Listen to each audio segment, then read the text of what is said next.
ብዙ ጊዜ የማይናገሩ ሰዎችን ስናይ ቀለል አድርገን ለማለፍ እንሞክራለን። የማይናገሩ ሰዎች በጣም ብዙ የሚናገሩት ነገር ነበራቸው፣ መናገር ስላልፈለጉ እንጂ ማንም ከልክሏቸው አይደለም። በህይወት ውስጥ ያሳለፉት ነገር ነው የሚከለክላቸው። ብዙ ነገርን ያሳለፈ ሰው በትናንሽ ነገር እኮ አይጎዳም፣ ወይ ደግሞ ትናንሽ ነገሮች ቶሎ እንዲናገር አያደርጉትም። ምክንያቱም ብዙ ነገሮችን ስላሳለፈና ሁሉን ነገር ከዚያ ፍሬ ወስዶ ስለሚያየው ማለት ነው። እና የማይናገሩ ሰዎችን ስታገኙ ለመጉዳት አትቸኩሉ። እየተጎዳ ዝም ሲለን ደግሞ ምንም አልተሰማውም ብለንም አናስብ። ተሰምቶታል፣ በደንብ አድርጎ ተሰምቶታል። መናገሩ አንተን ሊያሳጣው ይችላል በሚል ነገር ፈርቶ ይሆናል። ሜይቢ በጣም ስለሚያከብርህ በጣም ትልቅ ቦታ ስለሚሰጥህ የሱ መናገር አንተን ሊያሳጣው ይችላል ብሎ ስለገመተ ይሆናል። ወይ ደግሞ ነገ ላይ የማይሆን ውጤት ላይ ከተደረሰ በእኛ በሰው ልጆች መካከል ትልቅ ቦታ የሚሰጠውና የማንነታችን መለኪያ ተደርጎ የሚወሰደው አንደበታችን ነው።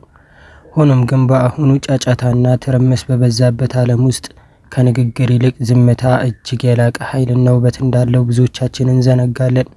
ታላቁ ነቢይ ሙሐመድ ሰለላሁ ዐለይሂ ወሰለም እንዲህ ብለዋል፣ በአላህና በመጨረሻው ቀን ያመነ ሰው መልካምን ይናገር ወይም ዝም ይበል።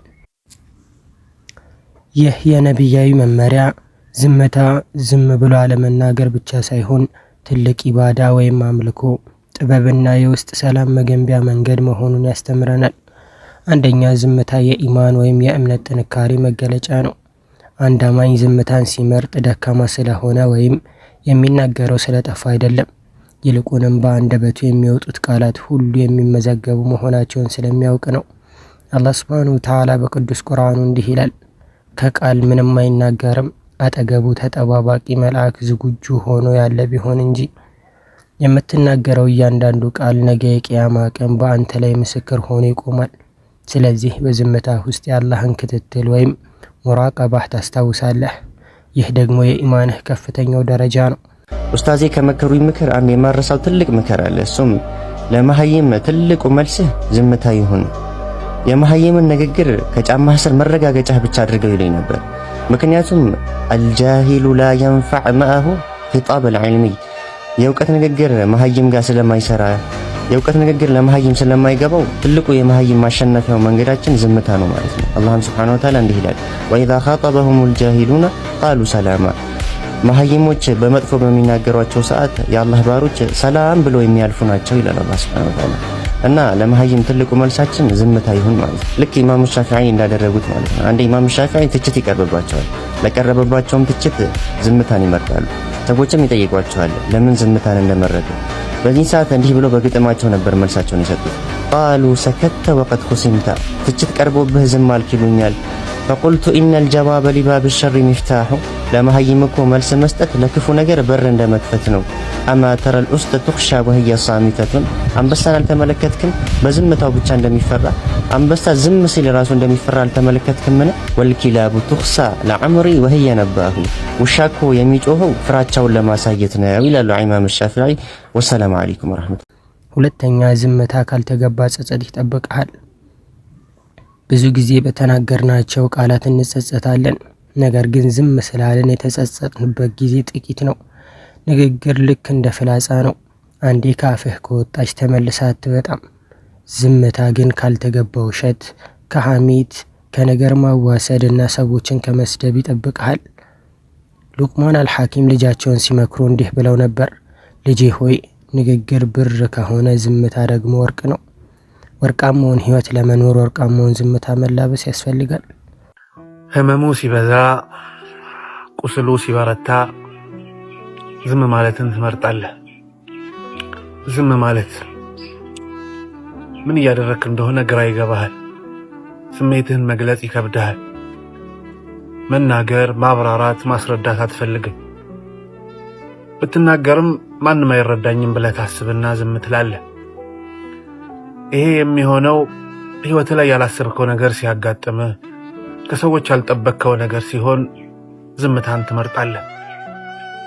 የምር ያመሃል፣ ልብህ የምር ያዝናል፣ የእውነቱን ሐዘን ውስጥ ትገባለህ። ግና ከዚህም ጋር ግን መናገር አትፈልግም። ምንም ማለት አያስደስትህም። ዝምታ ከመናገር የተሻለ ሆኖ ታገኘውና ዝም ብለህ ነገሮችን ማለፍ ትገደዳለህ። ይህ ሁሉ ሲሆን ግን አላህ ይመለከታል። አላህ አይደል ልብህን የፈጠረው? ሁሉም ነገር አላህ ያውቃል። ህመሙን ውስጡ ያለውን በሙሉ አላህ እያንዳንዱን ነገር ይመለከታል። አላህ ያውቃል። አላ ያዕለሙ መን ኸለቀ ወሁወ ለጢፉል ኸቢር። የፈጠረውን አያውቅምን ይላል አላህ። አዎ የፈጠረውን ያውቃል። አላህ ለልባችንም ደግሞ አዛኝ ነው። ያ ይበቃናል። ከዚያ ውጪ ወዳጄ አንዳንድ ሰዎች አሉ ሳትናገር ይረዱሃል። እነዛን ሰዎች ፈልገህ ለማግኘት ሞክር። ከአላህ ቀጥሎ እነሱ አለ። ከአላህ ቀጥሎ እነሱ አሉ። አብሽር ወዳጄ፣ አላህ በረድ ቀለል ያድርግልህ። አላህ ያስደስታቸው። ሶስተኛ ዝምታ የጥበበኞች መለኪያ ነው። ጅሎች ወይም አላዋቂዎች ባልገባቸው ነገር ሁሉ መናገርና መከራከር ይወዳሉ። ጥበበኞች ግን ልባቸው እስኪያረጋግጥና ንግግራቸው ጥቅም እንዳለው እስኪያምኑ ድረስ ዝምታን ይመርጣሉ። ዝም ስትል ለማዳመጥ ለማስተንተንና ነገሮችን በጥልቀት ለመረዳት እድል ታገኛለህ። ታላቁ ኸሊፋ ዑመር ኢብኑል ኸጣብ ረዲየላሁ አንሁ እንዲህ ብለዋል። ንግግሩ የበዛ ስህተቱ ይበዛል። ስህተቱ የበዛ ሰው ደግሞ እረፍቱ ያንሳል።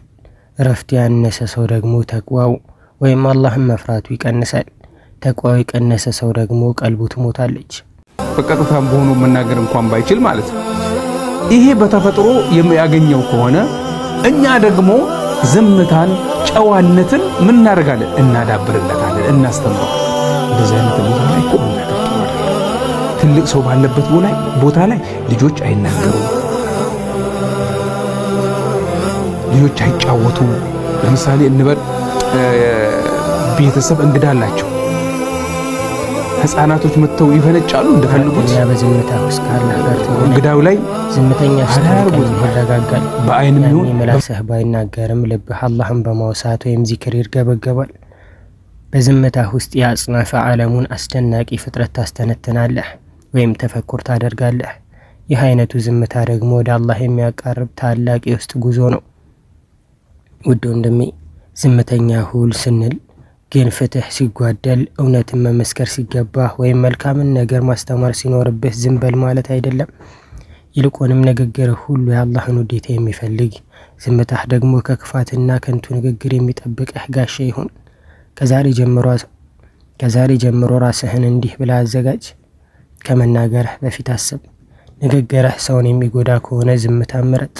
ንግግርህ ለአኺራህ የማይጠቅምህ ከሆነ ምላስህን ጠብቅ። አላህ ሱብሓነሁ ወተዓላ ምላሳችንን ከመጥፎ ነገር ጠብቀው በዝምታችን ውስጥ ጥበብንና እረፍትን ከሚቸራቸው ቅን ባሮች ያደርገን። አሚን።